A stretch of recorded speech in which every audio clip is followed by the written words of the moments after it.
hingga atas dasar tuduhan-tuduhan yang tidak benar itu beliau diberontak oleh kaum Sabaiyah. Kita masih dalam pembahasan tuduhan yang pertama, bahwa Sayyiduna Utsman bin Affan dituduh nepotisme, mengangkat pejabat hanya dari keluarganya saja. Kemarin sudah kita jawab. Di antara jawabannya, meskipun belum tuntas, di antara jawabannya adalah bahwa pejabat yang dipilih oleh Utsman dari keluarganya jumlahnya 5 orang. Dari sekian banyak pejabat-pejabatnya siapa? Utsman bin Affan. Dan kemarin sudah kita sampaikan ke antum, wilayah Islam di zaman Utsman bin Affan itu dari Afrika Utara sampai ke Afghanistan, sampai ke Azerbaijan, Irak, Syam, dan juga Jazirah Arab seluruhnya.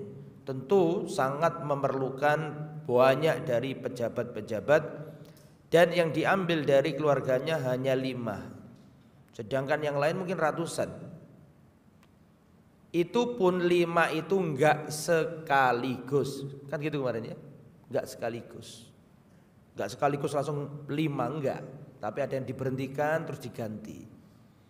Kemudian 5 itu pun sebagian yang mengangkat bukan Utsman, tapi siapa? Umar bin Khattab, karena Utsman hanya melanjutkan. Bisa dipahami? Seperti Muawiyah bin Abi Sufyan itu diangkat jadi gubernur Syam tidak di zamannya Utsman, tapi sebelumnya. Itu zaman siapa? Umar bin Khattab. Kemarin sudah kita jelaskan semua itu. Bahkan di zaman Nabi yang wilayahnya ketika Rasulullah jadi pemimpin kaum muslimin, wilayahnya cuma sedikit, itu sudah 5 keluarga Bani Umayyah ditunjuk Nabi jadi pejabat. Padahal Nabi ketika menjadi pemimpin kaum muslimin, wilayah Islam gak terlalu banyak, tapi yang ditunjuk sudah 5 keluarga Bani Umayyah. Lah ketika zamannya Utsman yang segitu luasnya lintas benua, yang ditunjuk 5 orang. Bisa dipahami? Itu kemarin sudah kita jelaskan. Bahkan Syekhul Islam Ibnu Taimiyah mengatakan tidak ada kabilah yang paling banyak jadi pejabatnya Nabi melebihi kabilah Bani Umayyah. Bani Umayyah itu keluarganya siapa? Utsman bin Affan. Memang orangnya mereka itu, memang ahli dalam mengatur ya. Terus kemarin terakhir kita jelaskan 5 itu pun, ayo kita lihat siapa 5 orang itu. 5 orang itu yang pertama Muawiyah. Muawiyah ini ditunjuk Umar, dan Muawiyah ini memang orangnya. Dan Muawiyah ini pernah diberi jabatan Nabi sebagai pencatat apa? Pencatat wahyu, pencatat Al-Quran. Bagaimana ente tidak terima Muawiyah jadi gubernur, padahal Nabi saja percaya kepadanya dalam urusan pencatatan apa? Wahyu atau Al-Quran. Padahal pencatatan wahyu itu kan hal yang sangat sakral, harus membutuhkan orang yang amanah. Kalau seandainya ayatnya dikorupsi, hilang tuh hukum-hukum. Tapi Rasulullah percaya sama Muawiyah. Umar pun percaya kepada Muawiyah dan menjadikannya sebagai gubernur negeri Syam. Dan kemarin saya ceritakan ceritanya Ummu Haram binti Milhan, sudah ingat gak? Yang mimpi itu loh, yang mimpi pasukan Islam akan menyeberangi apa? Samudra seperti raja-raja. Itu terbukti di zamannya siapa? Utsman bin Affan. Dan yang jadi jenderal memimpin pasukan itu siapa? Muawiyah. Memang orangnya Muawiyah. Satu. Kedua pejabatnya Utsman dari keluarga Bani Umayyah, dari keluarganya sendiri adalah Abdullah bin Sa'ad bin Abi Syarah. Dan kemarin sudah kita jelaskan itu, Abdullah bin Sa'ad bin Abi Syarah inilah yang memimpin pasukan Islam membebaskan negeri apa? Afrika. Masih ingat kisahnya? Sama Abdullah bin Zubair, beliau komandannya. Memang orangnya dipuji oleh para ulama. Yang ketiga Sa'id bin As. Nah sampai sini kemarin Sa'id bin As, ya bawa kitab dibaca. Sa'id bin As, siapa Sa'id bin As ini? Apakah yang dipilih Utsman ini 5 orang asal dari keluarganya saja meskipun gak bisa apa-apa? Apakah memang orangnya? Imam yang termasuk Imam Jarh wa Ta'dil, punya kitab Syiar A'lamin Nubala juga. Perhatikan kata Imam Zahabi atau sebelumnya, kana min khiyari ashabi Rasulillah, Sa'id ibn al-As termasuk sahabat Nabi pilihan, sahabat Nabi ini, bukan orang lain. Qala al-Imam Az-Zahabi, Imam Zahabi berkata, kana amiran, beliau ini seorang amir, pemimpin, syarifan, mulia, jawadan, dermawan, mamduhan, terpuji, haliman, halim. Ngerti halim?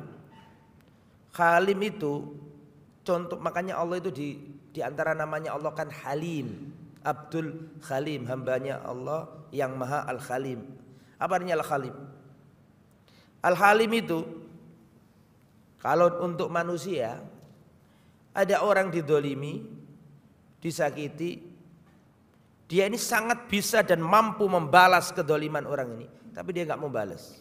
Itu Halim namanya, Al-Hilm. Dia itu disakiti ma'al qudra, padahal dia mampu untuk mengembalikan kedoliman, tapi dia nggak mau membalas. Itu Halim namanya. Nah, jadi kalau ada rakyatnya yang agak bandel-bandel, sudahlah kasihan, nggak usah diapa-apain. Halim, seperti Utsman bin Affan itu Halim. Nah, terus waquron, wibawa, zahazmin, punya ketegasan, wa aklin, kecerdasan akal. Jangankan jadi amir, yasluhu lil khilafah, bahkan jadi khalifah berat dia. Saking apa? Canggihnya dalam mengatur manusia. Karena mengatur manusia itu butuh skill. Gak semua orang soleh bisa mengatur. Gak semua orang baik bisa jadi pemimpin. Gak semua. Nah, jadi ini yang pejabatnya Utsman yang nomor berapa tadi? 3. Sekarang nomor 4.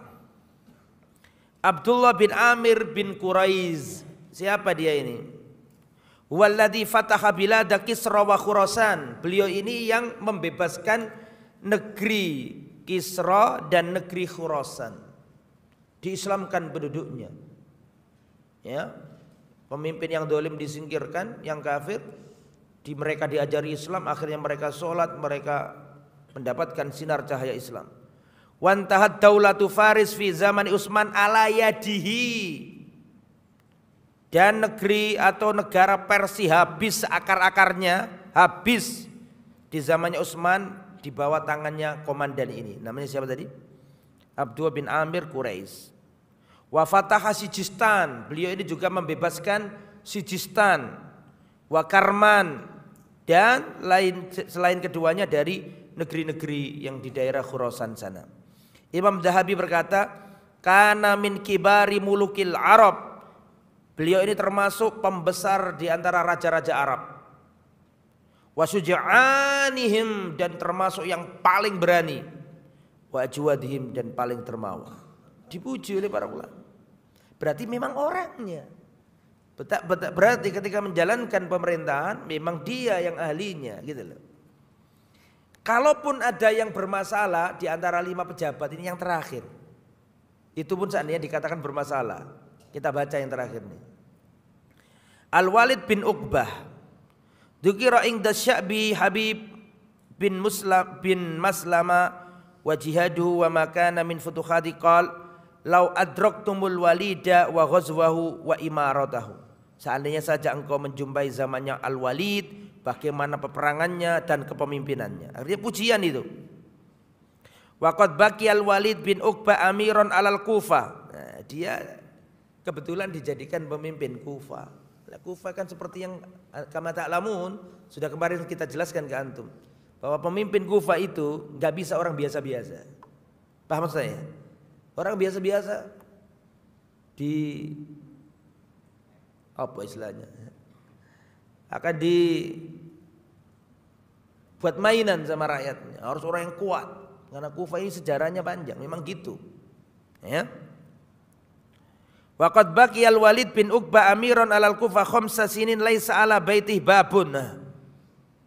Beliau jadi gubernur, pemimpin amir negeri Kufah selama 5 tahun, di rumahnya enggak ada laisa ala baitihi babun, enggak pakai pintu. Los, siapa yang datang silakan.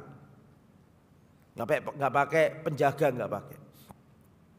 Man yuridu ya'ti wa yukallimu, siapa yang mau datang bicara kepadanya. Wa kanan nasu yuhibbunahu, orang-orang cinta sama dia. Walakinnahum ahlul Kufah kama yuqal, tapi masalahnya mereka ini penduduk Kufah. Nah, kita lihat nih. Qad nuqima 'alal Walid bin Uqbah amrani isnani. Ada dua hal yang menjadi catatan orang-orang kepada Al-Walid bin Uqbah sehingga beliau itu dianggap orang yang enggak tepat.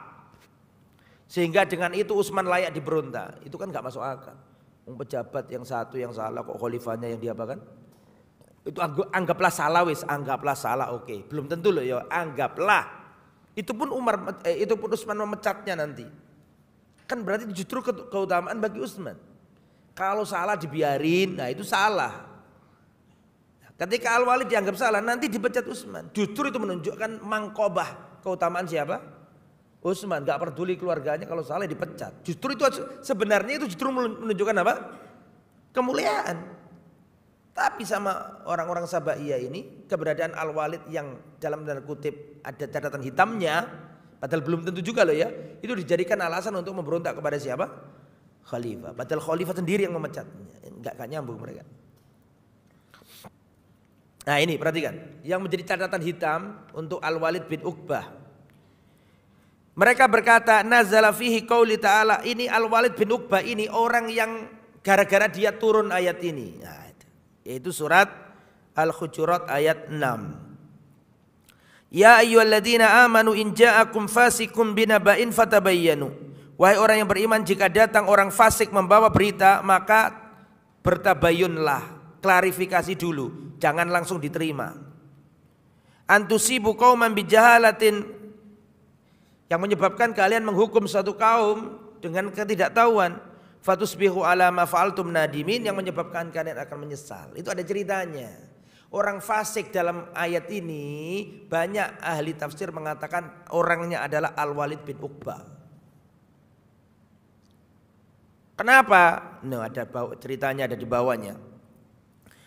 Alal masyhur fi kutubit tafsir anna hadhil ayah nazalat indama arsalan nabiyyu Al-Walid bin Uqbah liyajbiya shadaqati Bani Mustalik.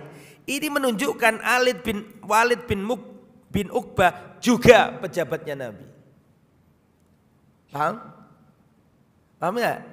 Perhatikan, dan yang masyhur di kitab-kitab kitab-kitab tafsir bahwasanya ayat ini turun ketika Rasul memerintahkan atau mengutus Al-Walid bin Uqbah. Itu kan dalil juga bahwa Al-Walid bin Uqbah juga dulu menjadi apa?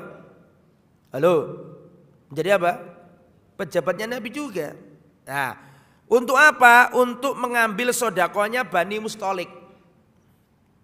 Ya Walid bin Uqbah, pergilah ke Bani Mustalik, ambillah zakat-zakat mereka.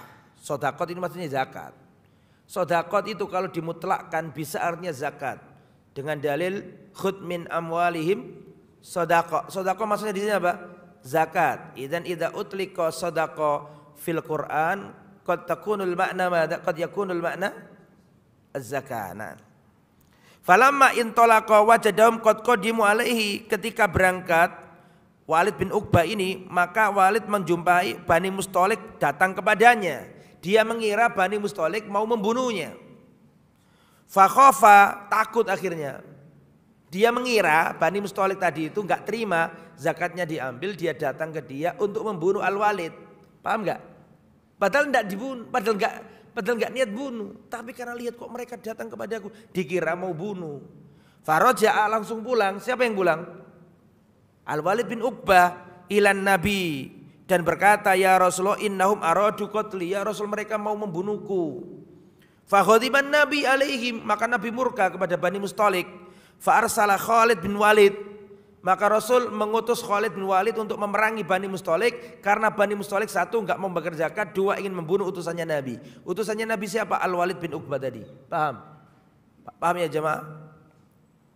Tsumma amara nabiyyu bitasabbut minal amri, Rasulullah menyuruh tabayyun. Tasabbut itu tabayyun. Uktubu. Tasabbut itu makna lainnya adalah tabayyun. Bil amri indama anzala tabaraka ta'ala hadil ayat, ketika Nabi bergerak, pasukannya Khalid bin Walid bergerak ingin membasmi Bani Mustalik, turun ayat ini. Wahai orang yang beriman, jika datang orang fasik membawa berita, jangan langsung dipercaya. Cross check dulu. Karena turun ayat ini maka Rasul nyuruh para sahabat untuk cross check dulu. Apa benar Bani Mustalik ini enggak mau bayar zakat? Setelah di cross check padahal ternyata enggak. Falamma tabayyanul amra qalu lam na'ti linuqatil. Kata Bani Mustalik, "Loh ya Rasul, wahai utusan Al-Walid bin Khalid bin Walid, kami enggak pernah mau bunuh siapa tadi? Al-Walid bin Uqbah. Justru kami kemarin datang ke dia mau bayar zakat kami. Wa inna ma ji'na bi shadaqatina."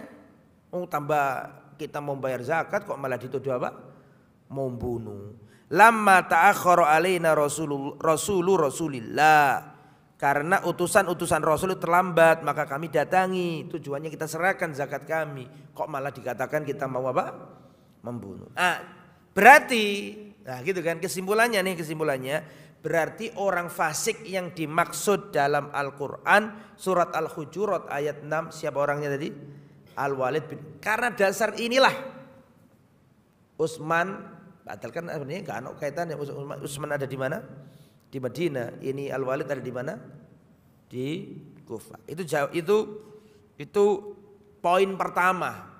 Kenapa Al-Walid belum dijawab loh ini ya. Ini masih penjelasan ini. Kenapa Al-Walid bin Uqbah kok diberi catatan hitam? Yang kedua, nah ini ngeri lagi yang nomor 2 ini. Kana yusallil fajr wa huwa sakron. Al-Walid bin Uqbah ini pernah ngimami salat subuh sambil mabuk. Allahu Akbar. Wa shalla bihimul fajr 4 rakaat, sehingga Al-Walid bin Uqbah ini ngimami 4 rakaat. Tsumma sallama, kemudian salam, assalamualaikum warahmatullah, assalamualaikum warahmatullah. Setelah itu ngomong lagi, azidukum, aku tambah ya tadi ya kalian ya. Paham ini? Azidukum, apakah tadi aku nambah kalian? Yang aslinya 2 rakaat jadi berapa? Padahal dia rada sadar sebenarnya. Faqalu, mereka berkata, anta mundul yaum fi ziyadah. Kamu sejak hari ini memang nambah. Salat subuh 2 rakaat ditambah jadi 4 rakaat gara-gara mabuk. Jadi amirnya Al-Walid bin Uqbah dituduh orang Kufah mabuk. Akhirnya penduduk seperti kebiasaannya penduduk Kufah, tsumma dzahabu ila Utsman. Mereka ngadu ke Utsman. Maka orang-orang Kufah diwakili tokoh-tokohnya berangkat ke Utsman. Utsman di mana? Di Madinah jadi khalifah. Istaqahu fajaladu Utsman haddal khamri. Akhirnya sama Utsman dihukum. Dihukum berapa? Haddul khamri. Had minum khamr berapa? 40 jalda. 40 pukulan. 40. Didera 40 kali. Itu hukuman Islam itu. Wa qad thabata fi sahihi Muslim anna Utsman jaladau fi haddil khamr. Dalam sahih Muslim telah tetap riwayat bahwa Utsman dulu menjelid, memukul, mendera. Siapa tadi namanya? Al-Walid bin Uqbah, hukuman minum khamr. Nah, terus salahnya Utsman di mana? Paham maksudnya ya? Salahnya Utsman di mana? Bukankah itu justru menunjukkan apa? Kemuliaan? Karena beliau menghukum orang yang salah meskipun keluarganya sendiri. Apa salahnya? Nah, gitu loh maksudnya. Nah, ammal amrul, sekarang jawabannya. Jawaban dari dua apa tadi? Catatan tadi itu. Jawaban pertama, wa huwal masyhur inda ahli tafsir. Memang hal ini telah masyhur di kalangan ahli tafsir memang, bahwa Walid bin Uqbah adalah orang yang sebab turunnya surat Al-Hujurat ayat berapa tadi? 6. Memang benar itu. Tetapi, nah ini ada tetapinya nih. Walakin la yalzam an yakuna fasikon. Tapi enggak mesti menjadikan orang itu fasik selama-lamanya. Li'anna Allah tabaraka ta'ala innama a'ta hukman aman likulli man ja'a bi khabar. Karena Allah memberikan hukum secara umum siapa yang datang membawa khabar. Wa in kana Allah tabaraka tasammahu fasikon hal ya'ni hadza an yadalla fasikon tiwala umrihi. Meskipun dalam ayat dikatakan orang fasik, apakah memastikan bahwa seumur hidupnya dia orang fasik? Padahal di ayat selanjutnya ada loh, illal ladzina tabu. Paham? Ya. Qala tabaraka wa ta'ala, fallahu tabaraka wa ta'ala qala Walladzina yarmunal muhsanati tsumma lam ya'tu bi arba'ati syuhada fajliduhum 80 jalda. Dan orang-orang yang menuduh wanita baik-baik melakukan zina, maka cambuklah dia. Kalau dia tidak mampu menghadirkan 4 saksi, maka cambuklah 80 cambukan.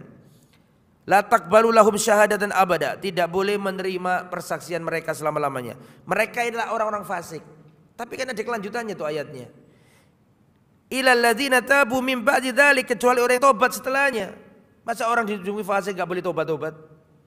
Antum tahu, ada di antara sahabat Nabi namanya Abu Bakr. Ngerti Abu Bakr? Ngerti Rasulullah ketika sholat sama sahabat, terus sahabat ruku, Rasul dan sahabat ruku, Abu Bakr datang, terus lihat Rasulullah ruku sama sahabat ruku, terus dia takbir di tempat, terus jerundul-jerundul itu. Pernah dengar hadis itu? Pernah dengar hadis itu, cuma nggak tahu kalau itu orangnya Abu Bakr, tak? Betul? Nah, itu Abu Bakr namanya. Yang masyhur ucapannya Nabi, zadakallahu khirsan wala ta'ud, itulah. Siapa tadi yang melakukan ketika Rasulullah selesaikan, tanya siapa tadi yang gedebek-gedebek ketika sholat tadi, sambil lari-lari ambil bungkuk tadi. Akhirnya Abu Bakr, saya Rasulullah. Kata Rasul, zadakallahu khirsan, semoga Allah menambah semangatmu dalam kebaikan. Wala ta'ud. Nah, wala ta'ud ini harokatnya banyak. Wala ta'ud jangan diulangi. Ada yang wala ta'ud, ada wala tu'id, wala ta'du, macam-macam. Kalau wala ta'du berarti jangan lari-lari. Ya enggak apa-apa tapi jangan lari. Mana ta'du kan lari kan? Halo. Iya tak? Ada yang wala tu'id, jangan diulangi. Ada yang wala ta'ud, tergantung ulama yang merojekan mana. Tapi Nabi enggak nyuruh ulangi dia apa? Salat lagi, berarti kan sah salatnya. Terlepas dari itu semuanya kita enggak bahas itu. Sahabat yang melakukan namanya siapa? Abu Bakr ini menurut versi beliau itu melihat Al-Mughirah bin Syu'bah berzina. Menurut beliau, enggak terbukti. Tak ceritain dulu, belum terbukti dulu. Al-Mughirah bin Syu'bah ini dalam pandangannya siapa tadi? Abu Bakr berzina. Langsung Abu Bakr cari saksi. Dilihat. Setelah itu datang ke Umar bin Khattab. Umar bin Khattab dan berkata, wahai Amirul Mukminin, aku melihat Al-Mughirah bin Syu'bah, sahabat Nabi mulia. Al-Mughirah bin Syu'bah telah berzina. Kata Umar, syuhudaka au dhahraka. Mana saksimu atau punggungmu saya cambuk. Jadi enggak asal ngomong. Syuhudaka, mana syuhudmu? Saksi-saksimu mana? Au dhahrak, atau bawa sini punggungmu saya cambuk. Kalau enggak bisa mendatangkan saksi. Bisa mendatangkan saksi, cuman totalnya cuma 3. Padahal kan tadi ayatnya mengatakan berapa tadi? Arba'ati syuhada, harus 4 saksinya, dan harus laki-laki. Harus 4 laki-laki, ini cuma 3. Saksinya siapa tadi? Gak bisa mendatangkan 4, semuanya dicambuk. Semuanya dicambuk, termasuk Abu Bakr radhiyallahu anhu. Apakah kita katakan ini, perhatikan mana nih? Fajliduhum 80 jalda fala taqbalu lahum syahadatan abad wala taqbalu lahum syahadatan, jangan diterima persaksiannya selama-lamanya. Faulaika humul fasikun, dan termasuk orang fasik. Apakah maknanya Abu Bakr fasik terus? Enggak loh, bahkan kita nyebut beliau Abu Bakr radhiyallahu anhu. Bisa dipahami enggak kira-kira? Jadi la yalzam. Jadi antum harus paham ayat ancaman ini. Jadi wa may yaqtul mu'minan muta'ammidan fajaza'uhu jahannam khalidan fiha wa ghadiballahu alaihi wa la'anahu wa 'adda lahu adzaban adzima. Barang siapa membunuh orang mukmin secara sengaja, maka balasannya neraka jahanam, kekal selamanya, dimurkai, dilaknati, baginya ada pedih. Apakah ini yalzam orang yang membunuh seperti dapat itu semuanya? Nah, buktinya ada orang membunuh 99 nyawa. Dia tobat diampuni Allah kok. Padahal ancamannya satu saja nih, membunuh 1 nyawa, jahanam, kekal, dimurkai, dilaknati, baginya adab yang besar. Itu 1 tok loh. Paham sih? Ada orang membunuh 99 bahkan 100, tapi ketika tobat Allah ampuni enggak dah. Jadi ancaman untuk layal zam, orangnya kena selama-lamanya. Kalau orangnya tobat itu selesai sudah. Itu maksudnya pengarang kitab ini. Ya, oke, bener lah, anggaplah itu memang Walid nih yang kena itu ayat itu dulu. Tapi apakah orang akan terstempel fasik selama-lamanya? Gak diterima tobatnya? Lah Utsman bin Affan sebagai khalifah, dia melihat bahwa orangnya sudah berubah baik. Paham enggak? Makanya dikasih apa? Jabatan. Terus salahnya di mana Utsman? Kan enggak salah. Terus toh nanti ketika benar-benar dia katanya ngelanggar yang nomor 2 tadi lah. Kan akhirnya toh dihukum sama siapa? Utsman. Idzan mal muskilah. Apa salahnya Utsman? Ini baru jelaskan satu tuduhan sampai hampir 2 pertemuan. Nah, setelah itu masih ada 13 ya. Kita percepat saja ini ya. Intinya begitu. Mana tadi? Amma syurbu walau faradna anna hadil ayat najal fil Walid bin Uqbah alaysat lahu taubah. Oke, benerlah sudah ayat ini untuk Al Walid bin Uqbah. Apakah dia enggak boleh taubat? Nah, itu maksudnya.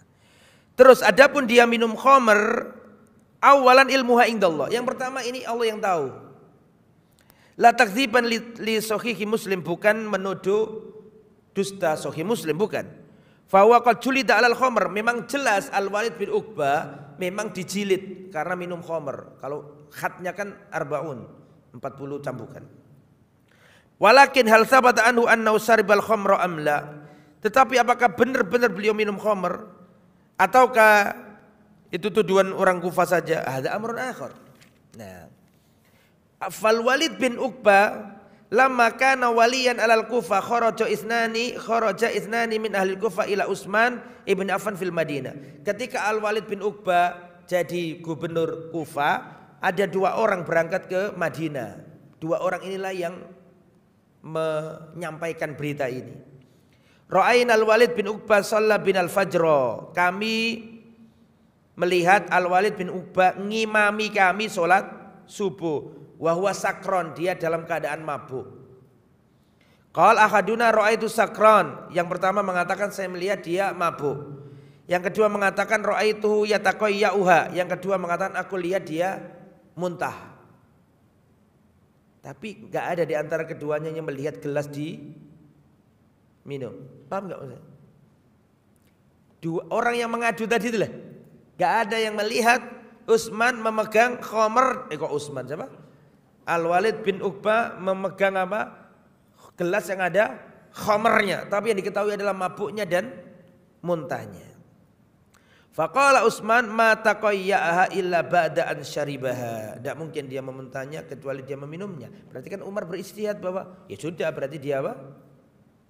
Minum khamr. Kana aliyan hadiran wa ma'u Al Hasan bin Ali wa Abdullah bin Ja'far radhiyallahu tabaraka wa ta'ala anhum ajmain fa amar Utsman bi jildil Walid bin Uqbah. Maka Utsman memerintahkan Al Walid bin Uqbah untuk dijilid, untuk dia apa? Dipukul. Tsumma azalahu, lu dipecat. Kurang apa? Udah dihukum, dipecat lagi. Terus salahnya Utsman di mana? Kok gara-gara ini Utsman mau diapakan? Diberontak. Walakin syakkaka ba'du ahli ilmi fi syahadatain. Sebagian ahli ilmu meragukan persaksian 2 orang tadi, orang Kufah tadi. La fi sihhatil qissah, bukan menolak kesahihan kisah bahwa ada di Sahih Muslim Utsman pernah mencambuk siapa tadi? Al Walid, itu nyata memang sudah ada di riwayat Muslim, tapi yang diragukan adalah apa? Persaksian 2 orang tadi. Nah, oke lah kalau saya nggak mau ribet, intinya anggaplah benar. Sudah, anggaplah benar wis biar nggak panjang ngomong. Tapi kan sudah dihukum. Betul apa enggak? Dan dipecat juga. Terus mau ngapain lagi? Ya sudah, berarti yang dilakukan Utsman benar apa enggak? Benar dong, enggak salah. Ya, dan apakah itu gara-gara itu terus jadi salah? Bukankah Rasulullah juga pernah menghukum Hasan bin Sabit, penyairnya Nabi, dihukum juga kan? Karena penyair Nabi bukan pemusik Nabi. Hasan bin Sabit didera karena menyebarkan, termasuk yang ikut terlibat dalam hadisul ifki, yang gosip bahwa Sayyidatuna Aisyah berzina itulah. Sebagian sahabat banyak dicambuk itu. Oke, ya sudah. Kita anggap selesai ya, terlalu panjang itu. Sekarang jadi intinya meskipun berita itu benar, itu sama sekali tidak celaan untuk siapa? Utsman. Justru kalau ditelisik malah itu jadi apa? Kemuliaan. Kenapa? Karena justru Utsman tidak tebang pilih, salah ya salah. Oke, sudah selesai. Sekarang nomor 2. Tuduhan nomor 2. nafyu Abi Dzarrin ilar Rabadah, Rabadah. Utsman dituduh mengasingkan Abu Dzar. Nafyu, menghilangkan. Maksudnya itu mengasingkan ke tempat namanya Rabadah. Apakah ini benar? Tidak benar. Ar-riwayah allati inda Tabari wa ghairi min riwayat Saif bin Umar anna Muawiyah waqa bainahu wa baina Abi Dzar kalamun. Ceritanya begini.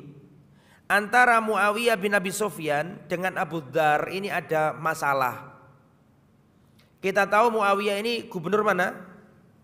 Halo, jawab. Gubernur Syam. Ditunjuk sejak zamannya siapa tadi? Umar, kan gitu kan? Dilanjut di zaman siapa? Utsman, sama ditambah wilayahnya. Nah, otomatis yang namanya gubernur, pemimpin, dan gubernur itu bukan kayak sini ya. Karena gubernur itu beberapa negara kalau sekarang. Gubernur Syam berarti gubernur 4 negara kalau sekarang. Kan gitu, ya Suriah, ya Lebanon, ya Yordania, ya Palestina. Meskipun gubernur tapi ngalang-ngalai kekuasaan presiden sekarang. Paham nggak maksudnya? Karena wilayahnya lebih apa? Lebih besar, gitu maksud saya. Bahkan ngalang-ngalai raja. Yordania itu sekarang namanya pemimpinnya Raja Abdullah. Nah, tapi wilayahnya meskipun dia raja kalah sama wilayahnya Muawiyah, meskipun Muawiyah gubernur, paham ya? Karena gubernur menguasai 4 negara sekarang. Dulu Syam begitu aja. Lah, antara Muawiyah, karena Abu Dzar ini kan dari Madinah berangkat ke Syam. Di Syam ketemu sama Muawiyah. Abu Dzar ini karakternya zuhud. Karakternya apa? Karakternya siapa? Abu Dzar ini zuhud orangnya. Lah menganggap yang dilakukan Muawiyah ini enggak bagus. Ada istananya, ada bentengnya. Kenapa enggak seperti dulu Khulafaur Rasyidin di Madinah? Mereka Masya Allah rumahnya biasa-biasa aja. Gitu loh. Jadi Abu Dzar ini dalam tanda kutip ada kalam kepada siapa tadi? Muawiyah. Terus orang-orang ini ya rakyatnya denger. Jadi Muawiyah menganggap wah Abu Dzar ini bikin memprovokasi rakyatku. Wah, gampangannya gitulah. Nah, padahal sebenarnya kalau kita lihat corak kultur antara Madinah sama Syam itu beda. Kemarin sudah saya jelaskan ya. Sudah saya jelaskan belum? Belum. Syam itu sebelum didatangi Islam memang sudah ada kastil-kastilnya. Paham kastil? Ada benteng-benteng. Itu kan peninggalan Romawi. Sedangkan memang Madinah itu gurun pasir. Paham? Madinah memang gurun, kurma gitu loh. Sedangkan di Syam itu tanpa Muawiyah sebelumnya pun itu adalah di kekuasaannya orang apa? Orang apa? Romawi toh. Sebelum ditaklukkan zaman Umar bin Khattab. Jadi sudah memang bangunannya kayak gitu-gitu. Ada apa namanya bentengnya, kan peninggalannya Romawi. Sehingga ketika Muawiyah ada di sana, ya meneruskan itu. Dan memang kalau antum lihat petanya, Syam itu perbatasan dengan Eropa. Halo, paham tak? Syam itu kalau antum lihat peta, Syam itu kan Lebanon sama Suriah itu kan. Kalau ke utara sudah Turki. Turki zaman dulu kan Romawi. Paham? Jadi memang butuh kewibawaan, butuh perbatasan, butuh. Nah gitu maksudnya. Nah tapi ini membuat perselisihan antara Abu Dzar dengan siapa tadi? Dengan siapa? Muawiyah, perhatikan. Anna Muawiyah waqa'a bainahu wa baina Abi Dzarin kalamun. Ada ucapan saling bantah-bantahan lah gitulah, gampangannya begitu. Fa arsala ila Utsman, maka Muawiyah kirim surat ke Utsman sebagai khalifah di Madinah. Lah itu kalau Muawiyah dibuat, kalau seandainya jelek langsung menghukum Abu Dzar bisa, mau dia jadi penguasa di sana. Tapi nggak mau, ini kan sahabat Nabi gitu loh, nggak mau membuat kegaduhan. Muawiyah dengan cara yang halus, dia kirim surat kemana? Ke khalifah. Khalifahnya ada di mana? Ajibu, di mana? Di Madinah. Anna Abu Dzar qad afsadan nas alaina. Tolong Abu Dzar ini didisiplinkan. Menurut beliau loh ya ini ya. Ini kan pertikaian di antara sahabat. Ya kita cintai dua-duanya gitu loh. Abu Dzar mulia, Muawiyah juga mulia. Radhiyallahu anhuma gitu kan. Ya sebagaimana Ali sama kemarin. Oh belum ya, belum cerita. Sebagaimana Ali perang sama Tolha sama Aisyah sama Zubair, semuanya orang mulia itu. Tapi kondisi yang menyebabkan itu nanti saya jelaskan kalau sudah waktunya. Jadi kirim surat kepada siapa? Utsman, wahai Utsman, ini Abu Dar ini merusak orang-orang kepada aku. Maksudnya menghasut lah gampangannya, dalam tanda kutip ya, menghasut orang-orang supaya benci kepada aku. Sedangkan aku ini amir di sini ditaati, tapi Abu Dar ini ya membuat opini-opini yang membuat rakyat itu nggak seneng nanti sama pemimpinnya. Ini bahaya. Kalau rakyat sudah nggak percaya sama pemimpinnya bahaya gitu loh. Makanya siapa Muawiyah kirim surat kepada siapa? Khalifah. Arsilhu ilayya. Faqala Utsman, maka Utsman balas suratnya, arsilhu ilayya. Ya sudah, kirim dia ke sini. Maksudnya kirim ini bukan ditaruh di box terus dilakban, terus dikirim kayak baryo, enggak, maksudnya dikasih prajurit, dimuliakan, disuruh berangkat balik ke Syam, dipanggil oleh siapa? Utsman bin Affan. Fa arsalahu Muawiyah ila Utsman. Akhirnya Abu Dar dikirim ke Utsman. Fa annaba Utsman tsumma kharaja ila Rabada. Ya dikasih nasihat-nasihat sama Utsman, jangan gitu. Karena ya apa Utsman Muawiyah itu seorang apa? Pemimpin, jangan sampai orang terprovokasi, gitulah gampangannya ya. Fahadi riwayat Saif bin Amr walaqad dzakarna min qablu anna ladaina riwayatina as-sahihah. Kita punya riwayat lain, enggak begitu ceritanya. Nah, itu pun enggak begitu ya. Padahal seandainya ceritanya begitu pun masih dibawa ke makna yang apa? Baik gitu loh. Seandainya pun cerita yang tadi itu benar, kan masih bisa dibawa ke makna yang apa? Positif ya. Nah, riwayat yang lain di riwayat Bukhari ini, kalau Bukhari ceritanya begini. An Zaid bin Wahab marartu bi ar-Rabadah, bir-Rabadah. Fa idza ana bi Abi Dzarrin, aku ketemu Abu Dzar di tempat namanya Rabadah tadi itu. Aku berkata, ma anzalaka hadzal manzil. Hei Abu Dzar, kenapa kamu ada di Rabadah? Ya ini jawabannya ini. Kuntu bisyam, ya mirip dengan pertama sebenarnya. Kuntu bisyam, dulu aku ada di negeri Syam. Fakhtalaftu ana wa Muawiyah, ada perselisihan antara diriku dengan siapa? Muawiyah. Dalam ayat yang berbunyi, jadi selisih tentang ayat gitu loh. Walladzina yaknizuna adz-dzahaba wal fiddah, dan orang-orang yang menyimpan emas dan perak. Muawiyah berkata ini turun kepada ahli kitab. Kata Abu Dzar, iya memang turun kepada ahli kitab. Tapi kalau kita melakukan hal yang sama ya kita juga kena. Paham? Benar mana? Benar mana? Benar Abu Dzar atau Muawiyah? Walladzina yaknizuna adz-dzahaba wal fiddah. Asbabul wurudnya, asbabun nuzulnya memang untuk ahli kitab. Makanya kata Muawiyah, hei Abu Dzar, itu ayat untuk ahli kitab. Kata Abu Dzar, ya untuk kita juga. Yang benar yang mana sekarang saya tanya antum ya, orang yang tulab. Yang benar yang mana?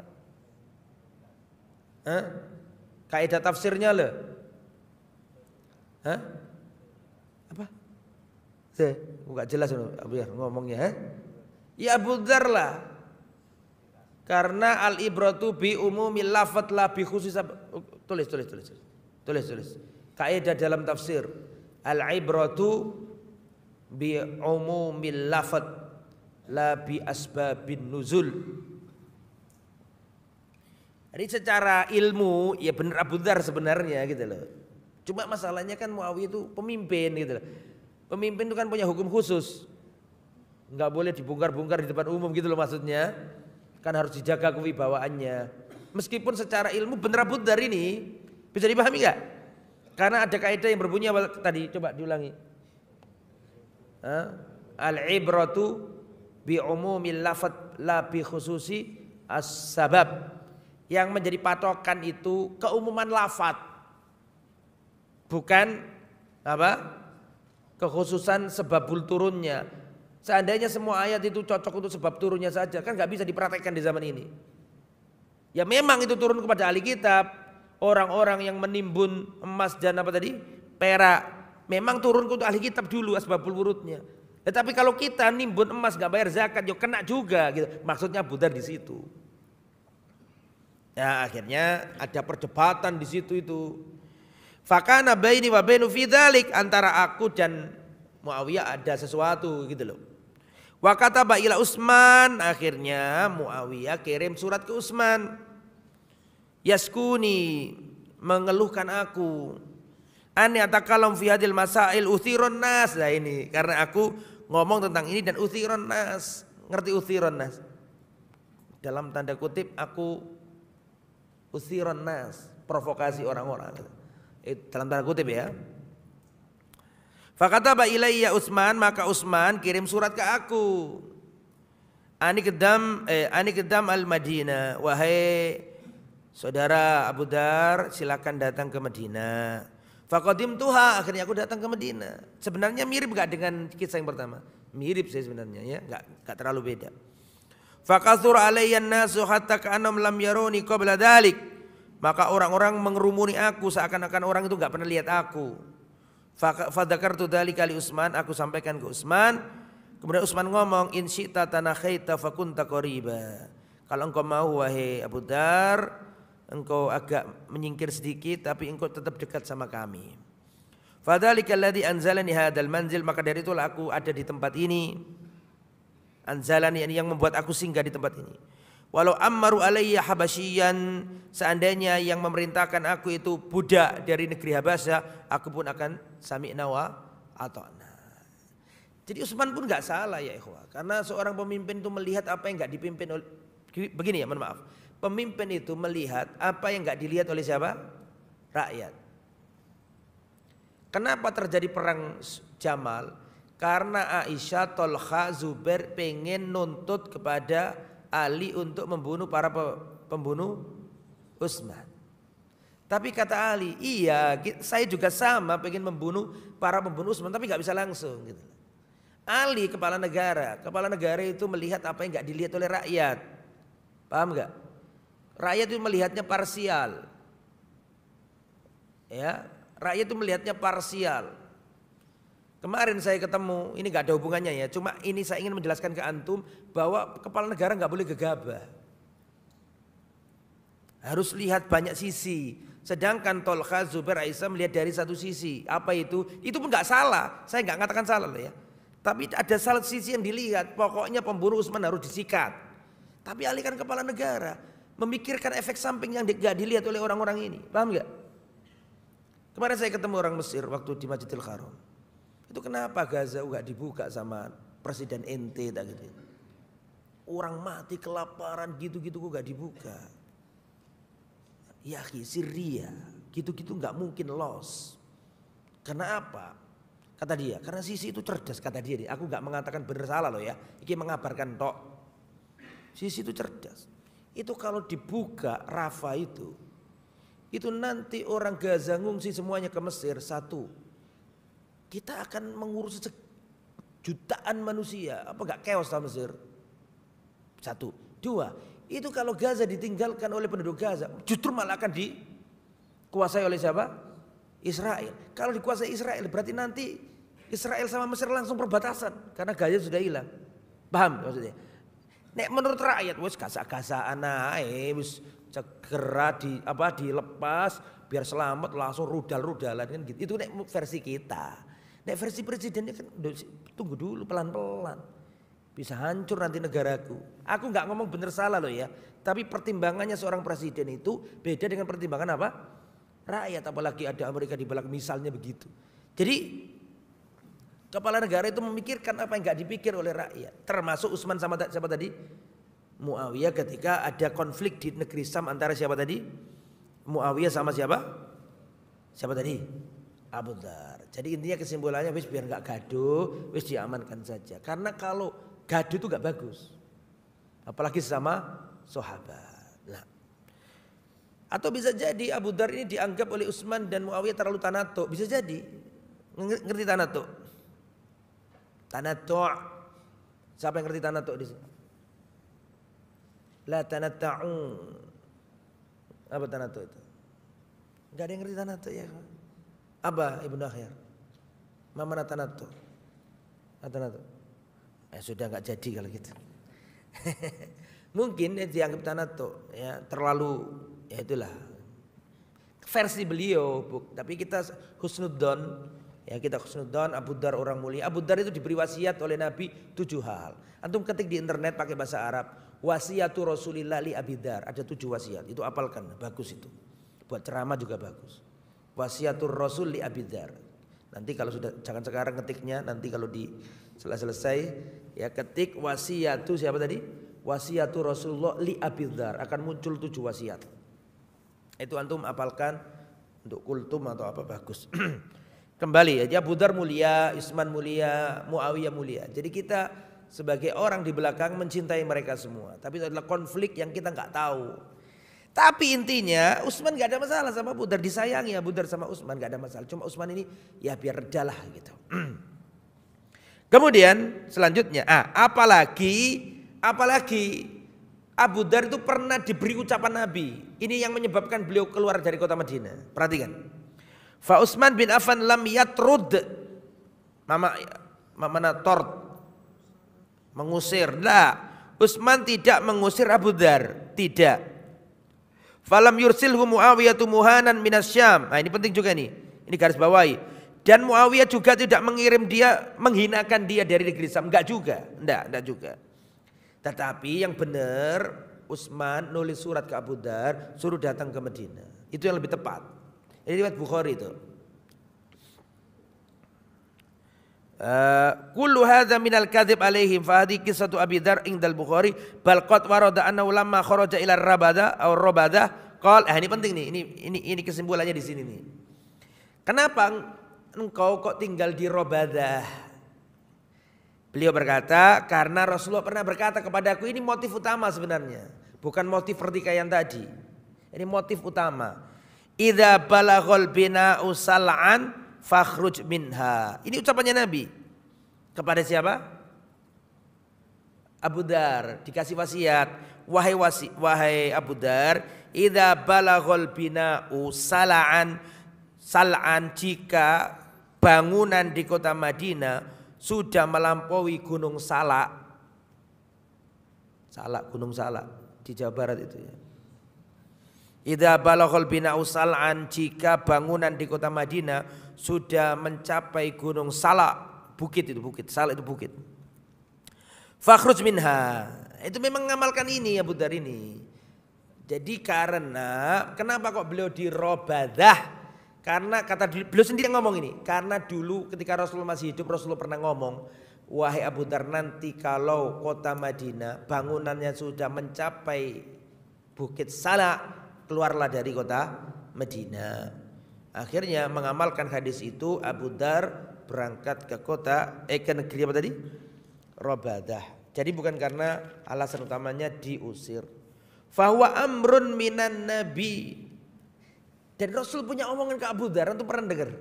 Ya Abu Dar, aku melihat dalam dirimu ada kelemahan. Maka jangan menjadi pemimpin meskipun dengan kepada 2 orang. Pernah dengar hadis itu? Pernah dengar hadis itu? Wahai Abu Dar, aku melihat ada kelemahan dalam dirimu. Maka jangan kau menjadi pemimpin bahkan dari 2 orang aja, jangan. Itu sudah wasiatnya Nabi. Ya, memang saya kan katakan tadi, tidak semua orang soleh bisa apa? Memimpin, ya kan? Enggak semua orang soleh bisa memimpin. Orang memimpin itu butuh skill, butuh orang yang kuat. Nah gitu ya. Dan itu bukan celaan Nabi Abu Dar, enggak, itu mulia, enggak apa-apa. Karena orang memang beda-beda ya. Ada orang seperti Khalid bin Walid, pendekar. Ada orang seperti ulama, Abdullah bin Abbas, macam-macam. Enggak mungkin orang itu karakternya apa? Sama enggak. Beda. Keutamaan Allah diberikan kepada siapa yang dikehendaki. Ada yang ahli Quran, ada yang ahli faraid. Zamannya Nabi sudah ada. Ada yang ahli Quran, Ka'ab bin Malik, siapa lagi?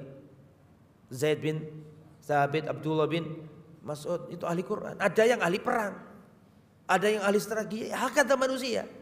Kita nggak mungkin mengatakan, dan itu bukan celaan bagi Abu Dar, bukan celaan. Cuma Nabi ingin tahu posisi aja, supaya Abu Dar tahu apa?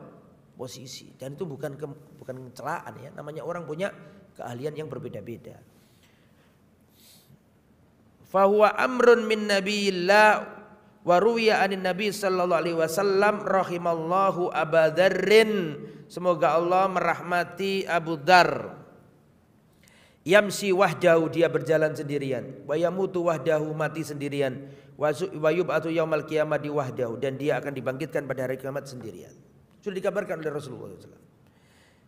Terakhir sebelum selesai, al-ma'khad ats-tsalis. Keberapa ini? Tuduhan yang nomor 3. I'ta'u Marwan ibn al-Hakam khumsa Ifriqiya. Utsman dianggap memberi Marwan 1/5 ghanimah Afrika. Ini enggak benar.